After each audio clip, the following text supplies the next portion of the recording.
Mutual Broadcasting System presents The Mysterious Traveler. Written, produced, and directed by Robert A. Arthur and David Kogan. And starring tonight, two of radio's foremost actors, Ralph Bell and Robert Dryden, in The Last Survivor.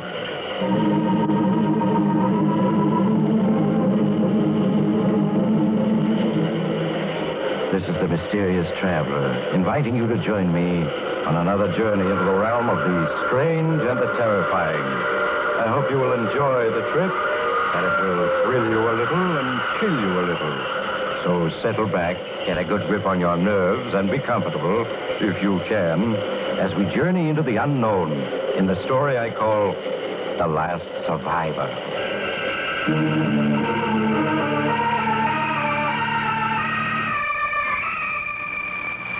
In a small 6 by 10 feet radio compartment, a man sits sprawled in the transmission operator's chair. His hair is unkempt, his face bearded. He stares at the panel board before him with vacant, bloodshot eyes. Now and then, as though in a dream, and as if for the 1000th time, he leans forward and picks up a wireless radio phone. Calling base, San Augustine. Come in, base, San Augustine. Over. Calling base, San Augustine. Come in, San Augustine. Over. They don't answer, do they? No, Connors, I'm afraid not. How do you feel? I'm all right. Colonel, why don't you try another channel? I've tried them all. Haven't been able to make contact. Have you checked the equipment? Yes, to the best of my ability. As far as I can see, it seems to be in working order. Maybe if you were to help me to my feet, I could double-check it for you. No, Connors, lie where you are. Don't try getting up. Take it easy. But I'm a radio man. I know the equipment. Later, Connors, later. Is there anything I can get you? Food, water? No, thank you, Colonel. It's strange. Just the two of us out here like this. Yes. What will you do when you're alone, Colonel? Alone? I can't last much longer. Oh, nonsense, Connors. You're going to be all right. You're going to be all right, do you hear? Who are you kidding, Colonel? Me? Or yourself? It's a strange way to end up, isn't it? A strange way to end up. Yes. I remember that day so long ago. So very long ago. I feel as if I were looking back on another age. And perhaps I am. What year was it? 1947? Yes. It was a year like so many the world has known.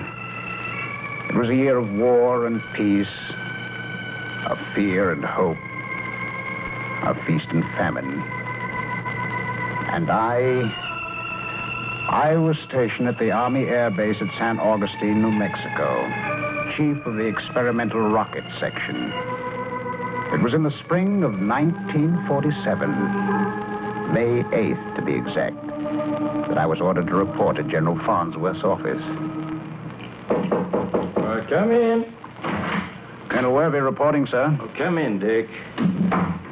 Have a seat. Thank you, sir. Orders have just come through for you to report to the chief in Washington. Washington? That's right. Have you any idea what it's about, sir? Yes, I was speaking to the chief just a few minutes ago. Seems they're interested in those spaceship plans you submitted to them. My interplanet rocket ship plans? Yes. The chief and his technical staff seem to think you did an excellent job. It started a certain amount of activity. But, sir, I clearly stated in my accompanying report that a flight into space is impossible at this time. The fuel just doesn't exist that can power an interplanet spaceship. It seems that you're wrong, Dick. Wrong? Yes. According to Professor Mare, atomic power could make your interplanet ship practical. And if anyone should know, it would be Professor Mare. He helped develop the atomic bomb. You mean he's interested? So I understand. The chief's going to ask for an appropriation of $20 million for the development and construction of an atomic-powered spaceship. You and Professor Mare are to work on the project jointly. How soon can you leave? I'll be ready in an hour, sir. There'll be a plane at your disposal. Good luck. Thank you, sir.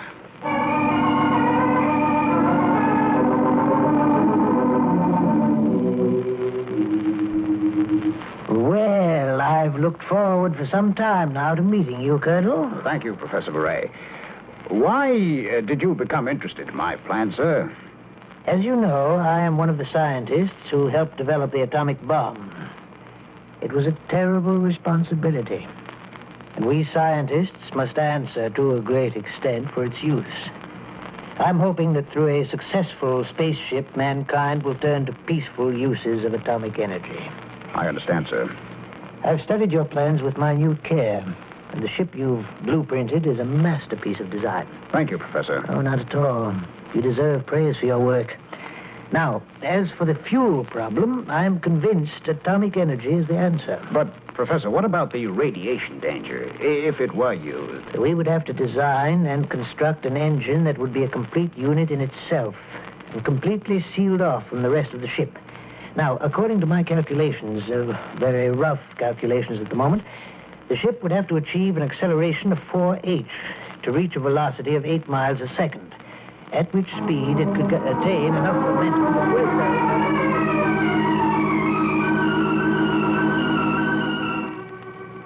A little over 2 years later, the completed XIP-1 was wheeled from its hangar at San Augustine, New Mexico. Its towering cylindrical body rose 240 feet into the air, and its silver nose, pointing skyward, gleamed under the strong sun. The field was cleared of all personnel, and from a concrete observation control tower 2 miles away, Professor Murray and I prepared to send it on its first test flight. Well, Dick, this is it. The culmination of all our years of work. There's the XIP out there ready for flight. Yes. Well, the next few hours will tell all. The field's been cleared, Professor. We're ready to proceed. Then take over, Dick. I'll stand by. Keep an eye on the observation, radar, and control crews. Sound flight warning signal. Sound flight warning signal.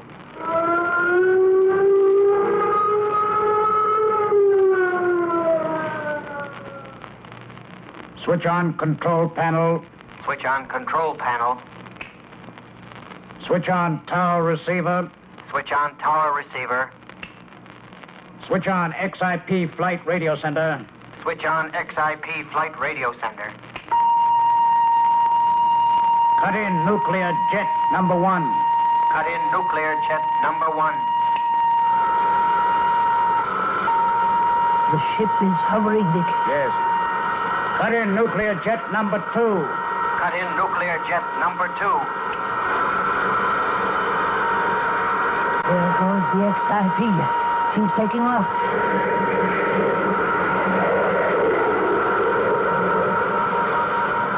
Instrument reading.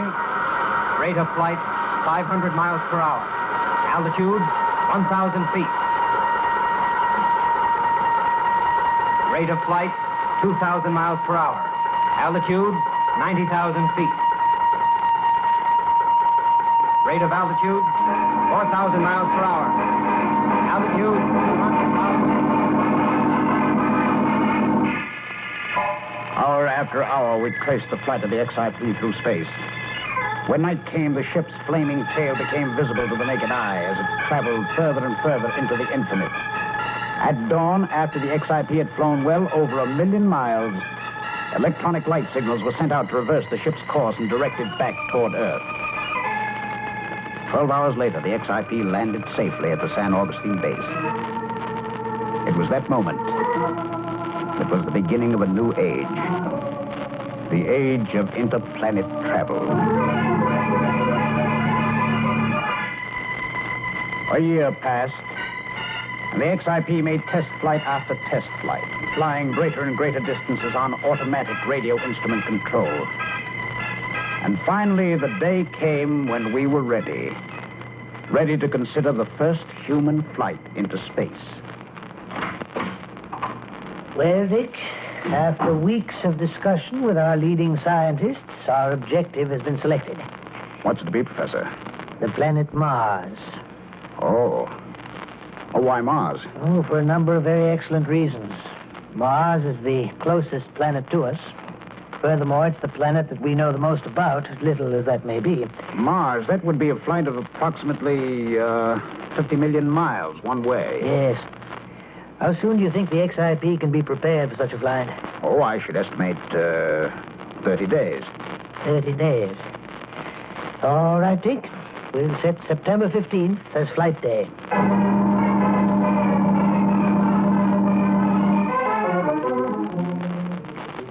Ready for flight, sir. The crew are at their station. Thank you. Is there anything, Professor, you want to say before we take off? No, Dick. Everyone's been thoroughly briefed. Well, then the moment's arrived. Stand by for flight orders. Stand by for flight orders. Sound warning signal.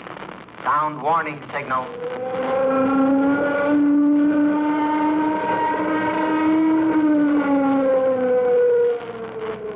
Fasten safety belts. Fasten safety belts. Switch on flight vision screen. Switch on flight vision screen. Establish contact with base. Establish contact with base. Cut in nuclear jet number 1. Cut in nuclear jet number 1. Cut in nuclear jet number 2. Cut in nuclear jet number 2. We're off.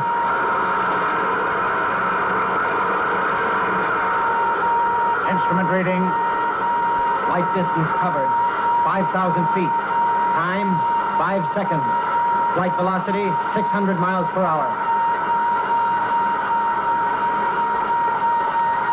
Flight distance covered, 80,000 feet. Time, 9 seconds. Flight velocity, 2,000 miles per hour.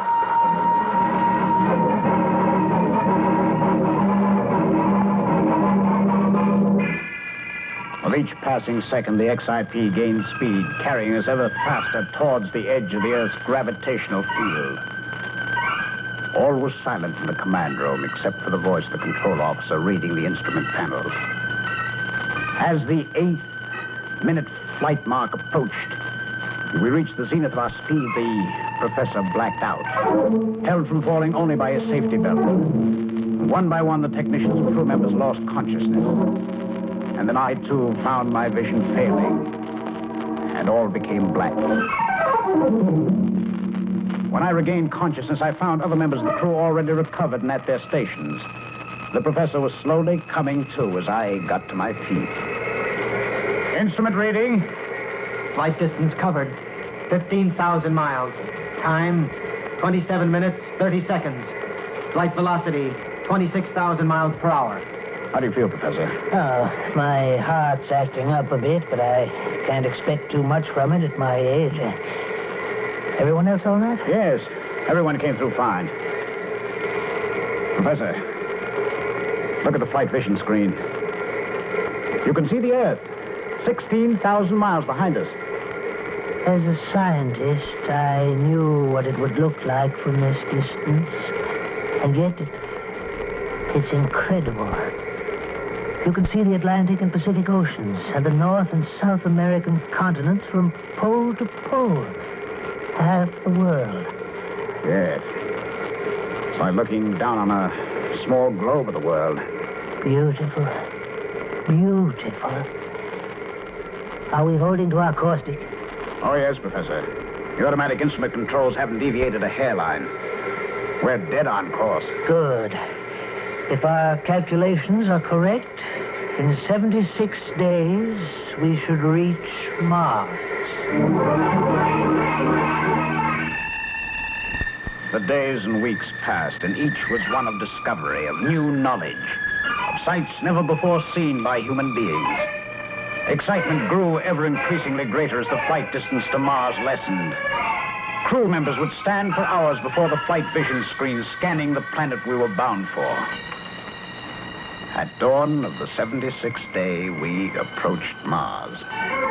The nuclear jet engines were cut, and as Mars drew us towards her orbit, we prepared to land. Stand by to land on Mars. Attention crew members. Stand by to land on Mars. How quiet it is. It seems strange not to hear the engines after 76 days. Yes. Switch on radar sender. Switch on radar sender. Instrument rating. Rate of descent, 1,000 miles per hour.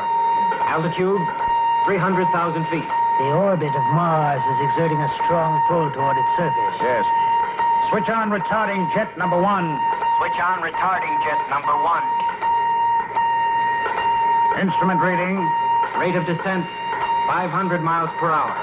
Altitude, 100,000 feet. Once we enter Mars' atmosphere, it'll help cut down our speed. We should be just about entering it now. Rate of descent, 200 miles per hour. Altitude, 60,000 feet. Entering atmosphere. Pressure, 2 pounds. That's much better. Rate of descent, 100 miles per hour. Altitude, 20,000 feet. Pressure, 5 pounds.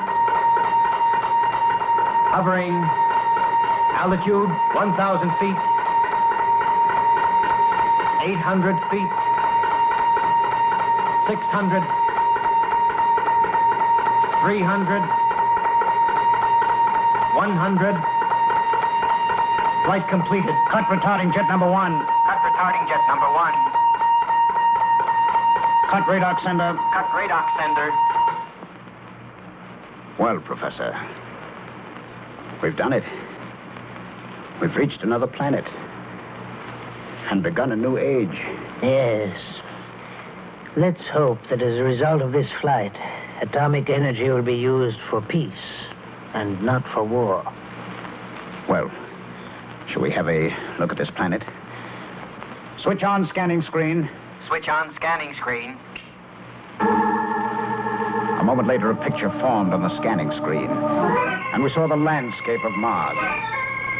As far as the eye could see, there was desert. Wide tracts of brown, barren soil broken here and there by ugly, thorny desert plants. Now and then a gust of wind would come swirling across this desert, all but obscuring the view. There were no visible signs of life out there. Only great vastness and great loneliness. It's just wasteland. Nothing but wasteland. It reminds me a great deal of the deserts of Tibet. Disappointing, isn't it? Oh, come now. This is only a small part of Mars. Who knows what the countryside may be a few hundred miles from here? Yes, that's true. The Martian canals, which we've studied through telescopes on Earth, now we'll be able to see them close up. Yes, it's going to be a great adventure exploring this planet. Well, we'd better proceed with our preliminary test, Dick. Ascertain what the air out there is composed of, what the temperature is, and 101 other things. I'll assemble our scientists at once, Professor, and have them go to work.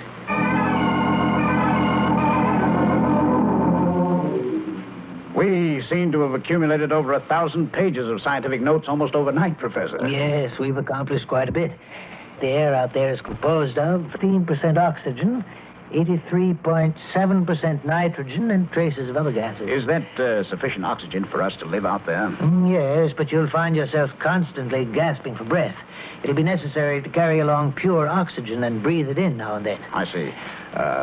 When may we leave the ship? I suggest we start this afternoon. I'll draw up a list of the equipment we'll need. What's that? Our radar alarm. Someone has broken through the radar system. Connors, what zone is this breakthrough from? Zone 5, sir. Zone 5. That means 250 miles away. Connors, can you pick up anything? I can hear something very faintly, sir. Sounds like motors. Boaters. Well, it looks as if we've learned something else. Not only is Mars inhabited, but it apparently has a highly developed civilization. Yes. They're in Zone 4 now, sir.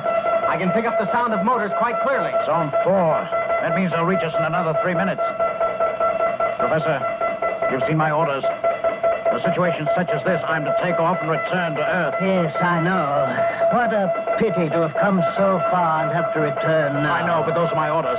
We can't risk the XIP and all the knowledge we've gained. Yes, you're right. Zone 3 has been penetrated, sir. Stand by to take off. Attention crew members. Stand by to take off. Cut off radar system. Cut off radar system. Cut in nuclear jet number 1. Cut in nuclear jet number 1. Cut in nuclear jet number 2. Cut in nuclear jet number 2.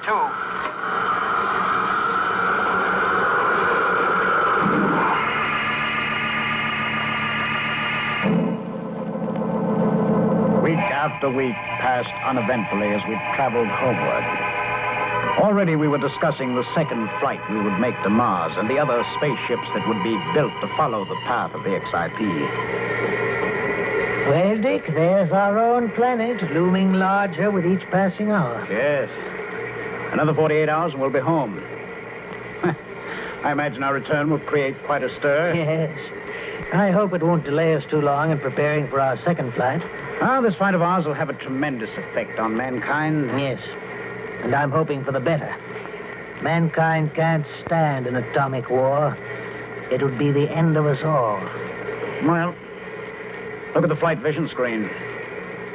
Certainly, the Earth appears peaceful enough at this moment. Yes, but a weapon such as atomic energy... Professor. What is it? The flight vision screen. Look. Huge explosions on Earth. What? Good Lord. Look. One explosion after another. Great fires mushrooming up. What is it, an earthquake? No, Dick. Well, then what? Those are atomic explosions. What? Oh, no, they couldn't be. I was at Los Alamos, Bikini. I've seen atomic explosions before. Connors. Yes, sir. Establish radio contact with San Augustine. Yes, sir.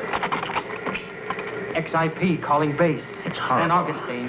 Horrible. XIP calling base. One explosion San Augustine. after another. Come in, base. The whole Earth appears to be San in flames. Augustine. Yes. Over. It's the end of the world. Now, don't talk like that. It can't be. Connors, what's wrong? I don't know, sir. San Augustine doesn't answer. All I hear are explosions. Good Lord. Why? Professor, the Earth seems to be disintegrating. Great fiery pieces are being blown into space. It is disintegrating. The atomic explosions have started a chain reaction.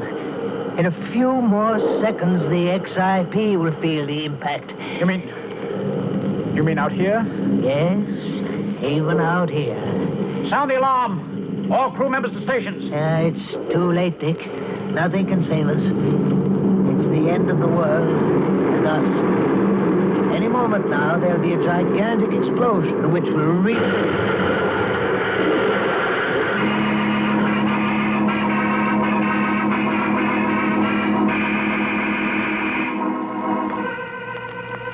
When I regained consciousness, 12 hours later, I was lying in the radio compartment beside Connors, the radio man. My left arm and a number of my ribs were broken, and I had a slight concussion of the brain. I pulled myself to my feet and staggered into the command room. The nuclear engines were silent. The ship a shambles. The professor and 7 other men in the command room had been killed almost instantaneously. I slowly made my way through one compartment after another. Out of a crew of 42, only Connors and myself were alive. I returned to the radio compartment. Hours later, Connors recovered consciousness. Following his instructions, I repaired the scanning screen and turned on a small auxiliary engine which was still in working order. A moment later, a picture formed on the scanning screen. Is that Earth, Colonel? Yes, Connors. What's left of it?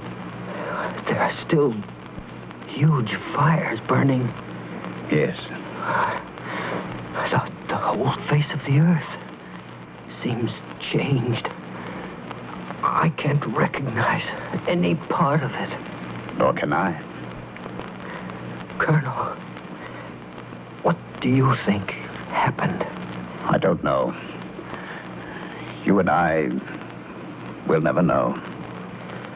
Do you suppose anyone could have lived through it? No, Connors, no. No one could have lived through it. I didn't think so. What are we going to do, Colonel? Do? There's nothing we can do. The XIP's disabled. It'll remain here out in space. We have food and water for 6 months, possibly longer. I wish I had gone with the others. Oh, no, don't talk like that, Connors. What will you do when you're alone, Colonel? Alone? I can't last much longer. Nonsense, Connors. You're going to be all right. Who are you kidding, Colonel? Me? Or yourself? It's a strange way to end up, isn't it? Connors. Connors! I'm alone now. Sitting here, staring at the scanning screen. And as I look at that burning, unrecognizable planet once called Earth, the same question keeps running through my mind. What happened? And why? Why did the Earth explode in fire? Was there anything that I, Richard Werby, might have done to prevent that all-consuming Holocaust? And I know that as long as I, the last survivor, live, I'll keep asking myself, why did it happen? Why?